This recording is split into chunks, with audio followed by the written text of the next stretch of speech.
Here's number one. Wait for them to raise the minimum wage.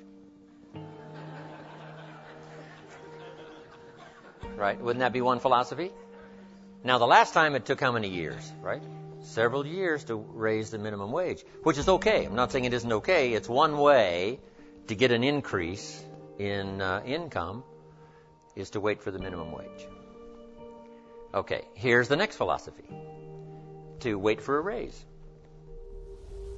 which is certainly legitimate. Now the question is, how often do the raises come? Every 6 months, maybe 1 year. They do what? A review. What if you miss the review? Well, you got to wait another 6 months or maybe a year.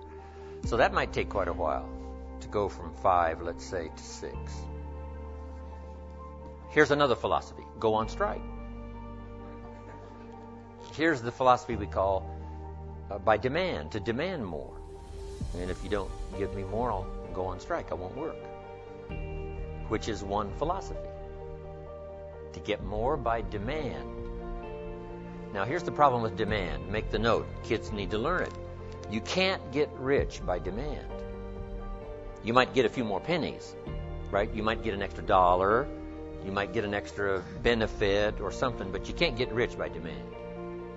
Here's why. Not that it isn't America, and not that it isn't that economically now we're doing incredibly well. But here's why you can't get rich by demand. It's the wrong philosophy. And here's what would be tragic all your working life. To live in the right country and have the wrong philosophy. So you can't get rich by demand. Then how could you get rich in America? It's very simple. Change your philosophy. And what would be the new philosophy? Answer. You get rich by performance, not by demand. Now, my mentor says, some people don't just make $5 an hour. They've moved up to $6. How easy would it be to get to $6? Probably pretty easy. If you worked for McDonald's, they paid you $5 an hour, hauling out the trash. If you whistle while you haul out the trash, they'll pay you $6 an hour. Right? Here's an unusual person. They deserve $6 just because of their attitude. Wear the hat, say yay McDonald's. Okay. So for that, you get an extra, what? $1 an hour, because the company recognizes, hey, looks like this is going to be an oncoming person. So it's not that difficult to go from 5 to 6. But here's what's interesting. Some earn $50 an hour, 10 times as much. How could you multiply your income by 10? One, you probably couldn't do it waiting for a raise. Certainly you couldn't do it waiting for them to change the minimum wage. And you certainly couldn't do it by demand. Because usually when they make demands, they don't demand that you multiply my income by 10. People don't go on strike for multiplying their income by 10, usually, right? It's just a little increase. So, how could you go from 5 to 10? Interesting. But that's not the end of it. Can you think of somebody that makes $500 an hour? My Beverly Hills attorney, yes. I think. And you can think of some, right, that make $500 an hour.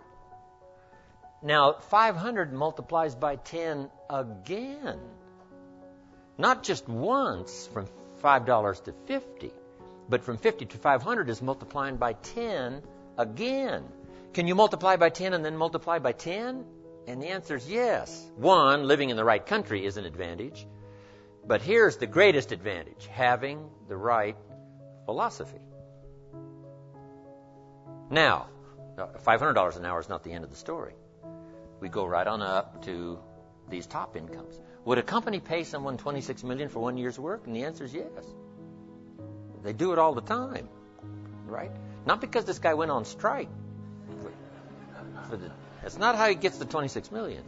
So, a change and a shift in philosophy here starts to change everything. Now, my mentor said, you can climb this ladder, Mr. Rohn, as high as you wish to climb it. We're just talking economics now.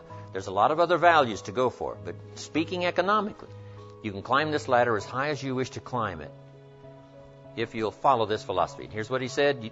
You that have been around for a while have heard me say it. He said, learn to work harder on yourself than you do on your job. Learn to work harder on yourself than you do on your job. I got the message. age 25. Then he added, if you work hard on your job, you can make a living, which is noble. If you work hard on yourself, you could make a fortune, which is exciting. I had never heard that kind of philosophy before. Working harder on yourself than you do on your job. Work hard on your job, make a living, which is fine. Work hard on yourself, make a fortune, which is super fun. Or working hard on yourself starts to multiply your value to the marketplace. So we're talking about bringing value and being valuable to the marketplace. And this is the key. We don't get paid for the time. We get paid for the value.